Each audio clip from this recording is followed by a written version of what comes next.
Hello and welcome to the first episode of Monsters with Mur. I'm your host Mur for Bringing Down the Grindhouse, a podcast where we discuss horror and media. And it's still quarantine, and I thought what better time to start my series off where I talk about monster movies than in the comfort of my own home surrounded by a bunch of DVDs.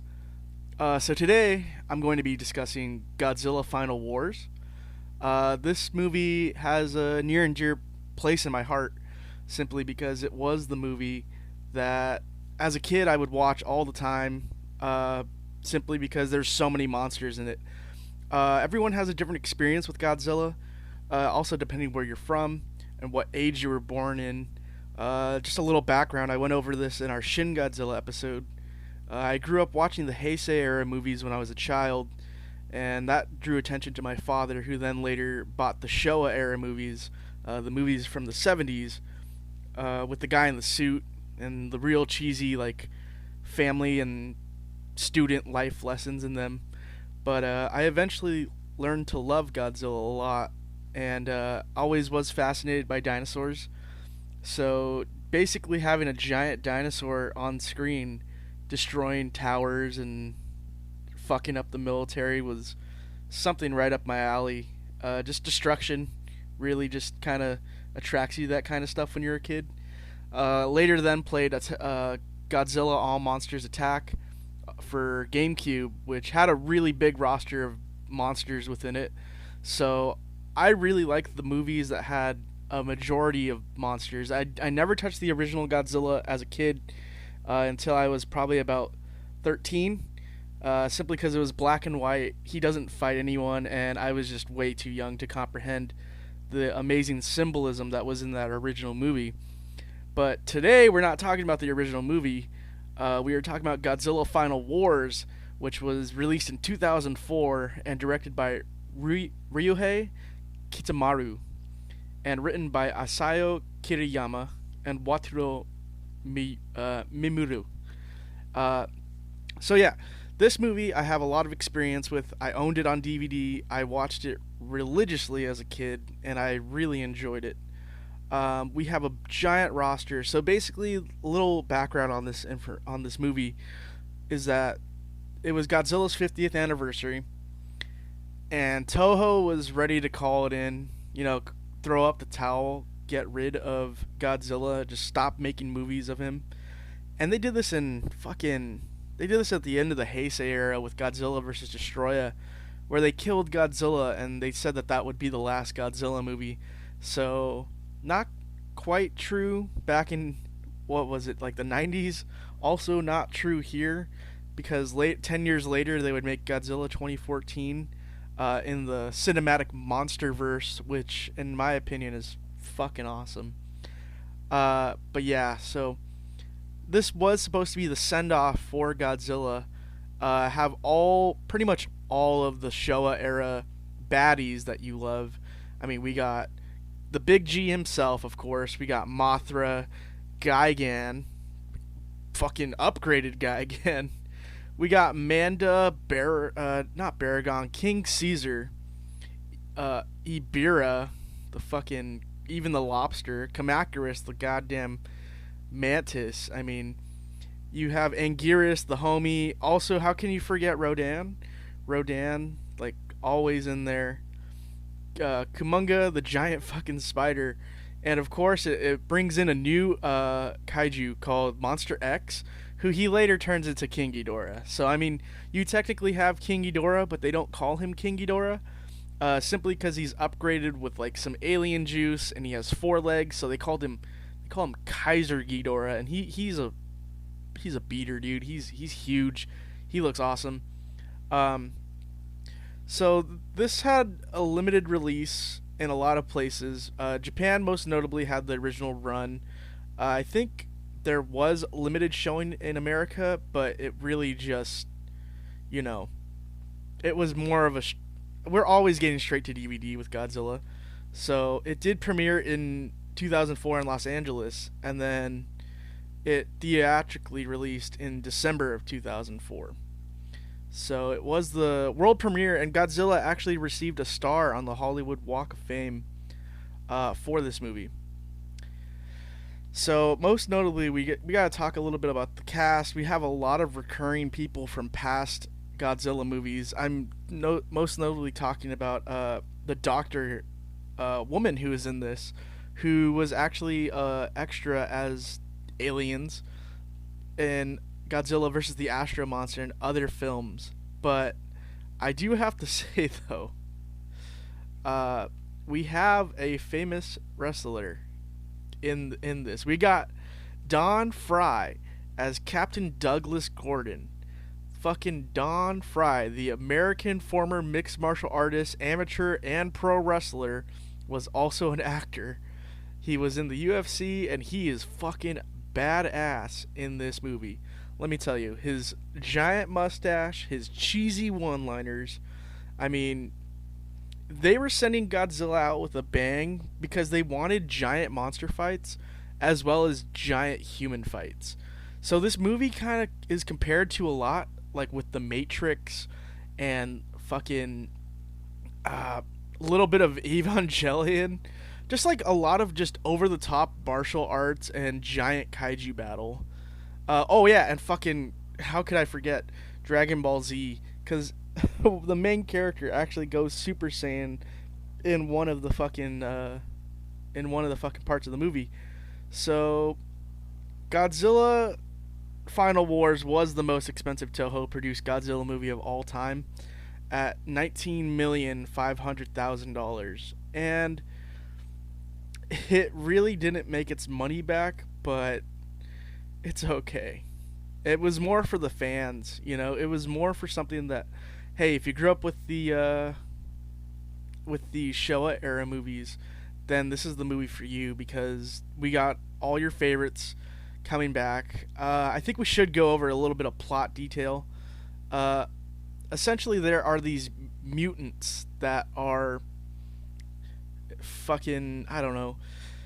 It's hard to explain. Basically, they are bred so they could be like a Godzilla task force somewhat, and they're supposedly made for kaiju extermination. So they have the Gotengo, which if you are a kaiju or fucking Toho fan, you realize that the Gotengo is the same Gotengo from Atragon, which had Manda's first appearance, which is really cool.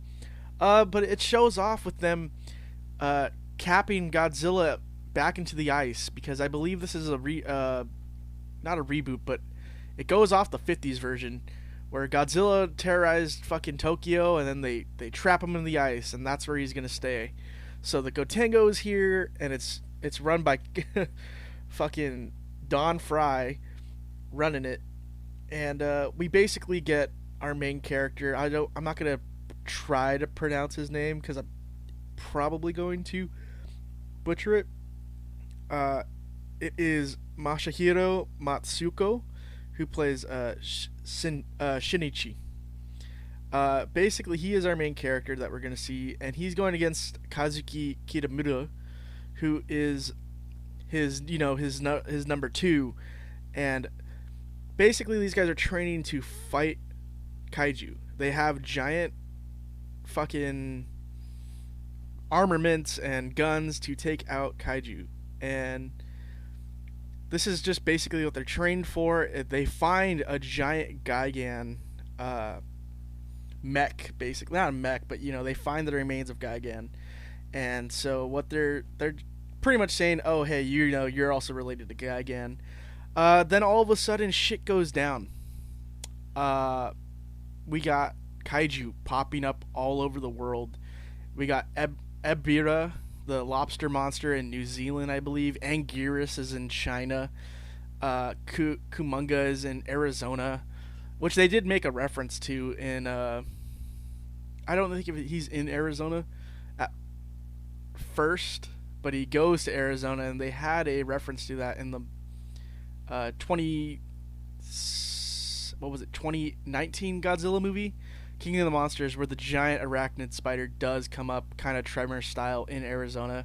Basically, shit's going down. Rodan's in New York, fucking shit up, killing prime ministers in airplanes, and making sure people don't get arrested. It's a little silly, but there's monsters everywhere, right? Godzilla's not around because they capped him in ice. So the task force is, being sent all over to fuck shit up. And basically, it's a bloodbath. There's so many monsters, and they're just trying to destroy everything in sight.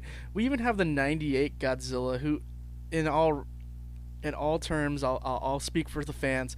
He's not considered a Godzilla. He's considered Zilla. Ever since Toho branded him that, because there was nothing godly about the '98 Godzilla when we gave it to America. When Toho gave it to America to record it, they ruined Godzilla, as many Toho employees will tell you, simply because he was not as powerful, and he was more of like a rampant iguana on a feeding frenzy, and was scared and boxed in Manhattan. Plus, they also, I'm sorry, I'm going off topic from Final Wars, but that movie is interesting because it was more centered around Matthew Broderick, some comedy, some light era fucking Jurassic Park, too. Just having like the raptor scene basically made, also mixing with aliens, where you find all the bunch of eggs and alien. It's just a weird movie, but Toho didn't like that, so they branded that Godzilla Zilla, which is really funny. This is a movie to watch with friends, though, so it's a really fun, over the top dub that comes out of this, and I recommend watching it with the dub. I mean, the sub and dub argument is always, the sub is always better because you get to hear the emotion out of the Japanese people. It's not stupid, seriously stupid. Sorry, and it gets the true emotion out of the characters because that is their native language. However, I agree with this 100%, but there have been some great anime dubs, most notably Evangelion Neon Genesis, Cowboy Bebop, and some others. Berserk's pretty up there too. But this has the over-the-top stupid American dub, and it's fucking awesome, and you need to check it out because the aliens that pop in. So basically, all these aliens dropped off all these kaiju onto America, all onto New Zealand, everywhere around the world. And what they're trying to do is basically tell them, hey, we saved your planet because we took out the kaiju. We put them into our giant spaceship so you could help. We're here to make a treaty. And there's a guy over the top as fucked. His name's X. His name's too complicated for humans, so he's simply known as X. And all the girls love him, and it's super over the top and super funny. But it turns out that these aliens are taking over and replacing leaders of the world, prime ministers, and presidents, and killing them and replacing them.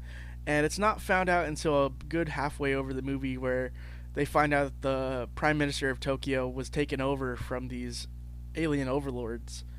And you find out because of the dog. The dog does not recognize him. And so they're finally realizing that this is an actual alien invasion, and that they have the power of kaiju. And alien invasion, bad enough.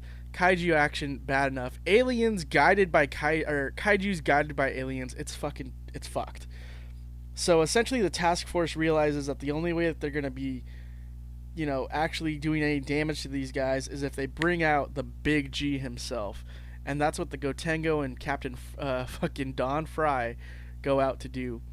A giant martial arts scenes are taking place here. I mean, most notably the one where the captain takes on at least 100 soldiers by himself, and you see him being like overburdened by all these pounds and pounds of soldiers, and he's just fucking them up, left and right, throwing kicks, punches, choking them out. He's a machine, dude, and it's awesome. And the music is super funny because they actually fire up the Gotengo and they get out of there, and the whole building crumbles around them, and you just see the guy like, yeah, fucking absolute beast of a unit. So we have all these prime ministers and we have all these mutants on the Gotengo going straight into Antarctica or whatever, where they locked Godzilla in the ice, and it's such a comedic part. We have two other pro wrestlers, I don't know their names, but they're just chilling in this Antarctic outpost where all they do all day is just fucking eat ramen noodles and read comic books, which is super funny. And essentially, like, hey, someone's coming, man. Like, what? They said that they want to release Godzilla. They're like, I don't think that's a smart thing. I mean, these guys, probably spend their entire career just making sure no one gets Godzilla. And now they're just like, they want to open this motherfucker up. The first thing that Godzilla does when he's awakened, though, gets the fire in his eyes and kills the fucking pro wrestlers. They got paid a good amount of money, I'd say, for sitting on their ass. Anyways, Godzilla's released, and he wants revenge on the Gotengo, so he's gonna follow the Gotengo anywhere it goes. Not before we have the kaiju fucking cleanup action, man. It's just a giant fucking fury of scene after scene after scene. Gotengo flying to a giant major city. Godzilla fucking shit up.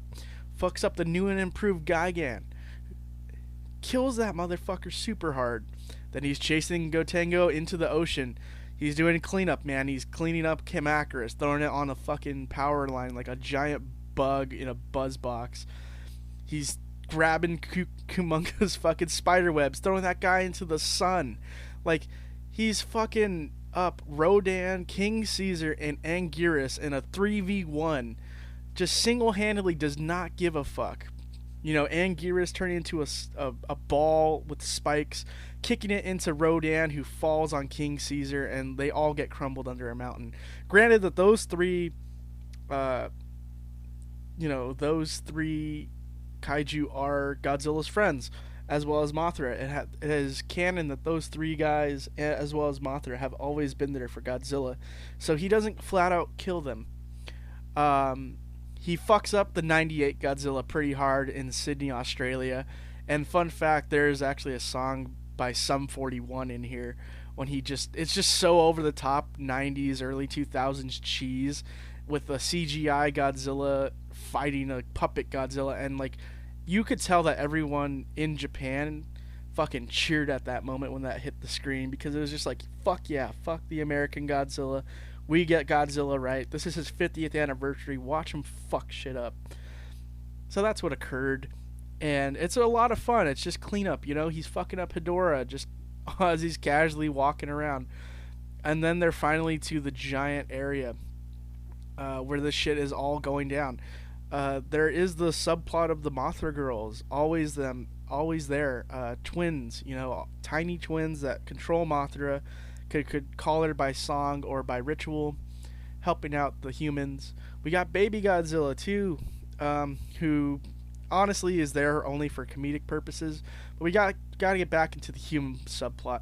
They get into the giant Godzilla, not Godzilla. They get into like the area where they have to fight the aliens on their giant floating ball ship with like giant pyramids for legs. And they need to get through the shield. And this is where this movie gets really Star Wars like. Not even joking. You got a bunch of little spaceships coming out of the alien mothership. And you got all these air fighters and the Gotengo just fucking shit up. And this guy needs to get through this shield. So they send the rival character who was fighting our main character throughout the entire time with that super insane motorcycle sub chase on the fucking freeway, which is so awesome. He sacrifices himself and knows that his counterpart, the main character, is always going to be better than him, and admits that in the last act.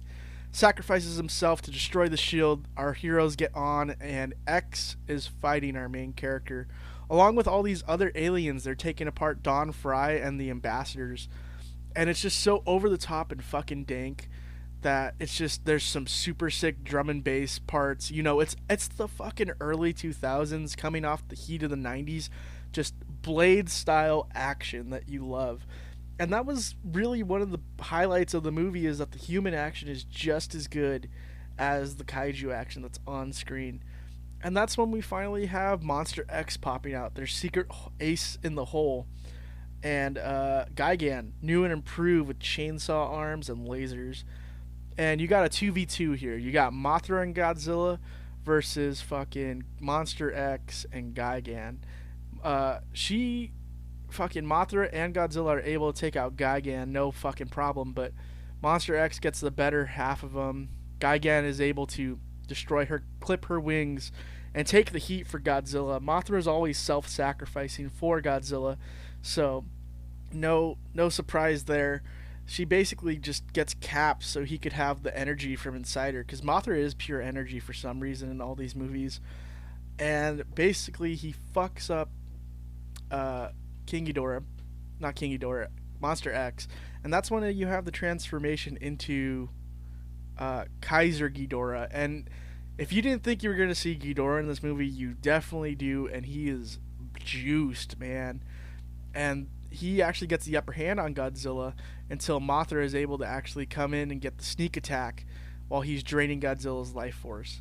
And then they finally come together and they beat the crap out of him. You see Godzilla throwing him up in the air and then atomic blasting him into the fucking moon. It seems like he's just throwing that thing up there. The humans finally get the upper hand and they destroy the alien ship and they kill the main characters. This is where the movie is like super Dragon Ball Z, because the main character has like some giant mutant powers that makes him gold and fucking invincible. And Don Fry is fucking hand to hand combating with a super alien bitch. And like he throws the sword away and he's like, let's fucking do this, you know? And it's so fun and over the top and cheesy. I can't stress this enough that that's how the movie wants to be and what it is going to be the entire ride through. And it ends on a high note. You know, Godzilla reunites with his child, and Godzilla wants to fuck up the humans. And the child, who has been with the humans the entire time, is like, nah, this ain't our scene, Dad. We got to go back to the water. You know, can't be dealing with that kind of shit. So then they go off to never make a Godzilla movie again, which we all know is fucking a lie, because Godzilla 2014 and King of the Monsters come out. 2004, this was the end of the Millennium series for Godzilla. This is the last movie. It was supposed to be a send-off for the 50th anniversary. It was supposed to be everything done. I mean, Time Magazine and everything has always made countless not movie posters, but covers about how Godzilla is going to be in his last movie. And if you are listening to this, and if you are a kaiju fan, you will know that will never be fucking true, because Godzilla makes people money, and that's what controls people in this world. And it's great for me. I mean, like you said, I've made the decision to watch all like 35 or 38 kaiju movies that are related to Godzilla, and I'm loving every single step of it. So, like I said, though, if you are a kaiju fan, if you are a Godzilla fan, you will love this movie. If you like over-the-top action, like in The Matrix and Blade, this movie is for you. If you don't really like Godzilla fans, you will like the human subplot, as dumb and over-the-top as it is. You get to see Don Fry command a spaceship and destroy monsters with it, as well as fight alien superhuman bitches. Like, if that doesn't sound cool to you, I don't know what to fucking tell you. Anyways, like I said, you should check out this movie. It was meant to be the last. Godzilla Final Wars 2004, last movie of the Millennium series. If you have a suggestion for a monster movie that you would like me to talk about, please let me know. I am going to be talking a lot more about Godzilla movies. So like I said, if you have suggestions, let us know on the Bringing Down the Grindhouse Instagram or Facebook, or you can message me personally. That's totally fine. I'm going to be continuing talking about Godzilla movies for a while, though. So if that is something you enjoy hearing, just expect a lot more. I'm planning on going through all the movies eventually. Obviously, taking out Shin Godzilla and the Return of Mechagodzilla, simply because we have had talked about those on the initial podcast. So minus 2 movies, I'm going to be talking about Godzilla movies and the ones that surround it, like Varan, King Kong Escapes, like Space Amoeba. I mean, I just have a lot of love for giant kaiju movies. I would really wish I could talk about Ultraman, but I haven't watched too much of it. So if you want me to talk about a specific Godzilla movie next, because maybe you're a big fan like me, just send me a message. Tell me what movie you want me to talk about next. I have all of them. I'll watch it and give you my honest opinion on it. So like I said, I'm Mur with Bringing Down the Grindhouse, and you've been listening to Monsters with Mur.